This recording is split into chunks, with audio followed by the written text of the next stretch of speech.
আসসালামু আলাইকুম ওয়া রাহমাতুল্লাহি ওয়া বারাকাতুহু। সুপ্রিয় দর্শক শ্রোতা ভাই বোন, আমরা এসেছি ফেনীর দাগনভূঞা দুর্গম একটা জায়গায়। মেইন রোড থেকে প্রায় 1.5-2 ঘন্টা আমরা ট্রাক্টরে করে চড়ে খুব ধীরে ধীরে এসেছি এখানে। এখান থেকে আবার ট্রলারে করে আরেকটা দুর্গম জায়গায় যাওয়ার পরিকল্পনা আমাদের আছে।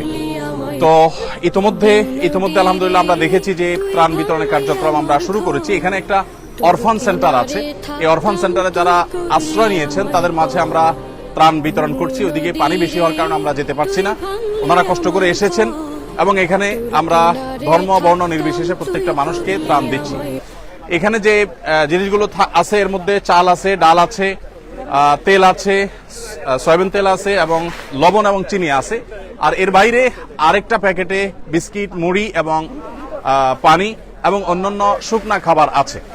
তো আমরা তাদের মাঝে এই জিনিসগুলো বিতরণ করছি। ইনশাআল্লাহ বিদিনিল্লাহ এগুলো শেষ করে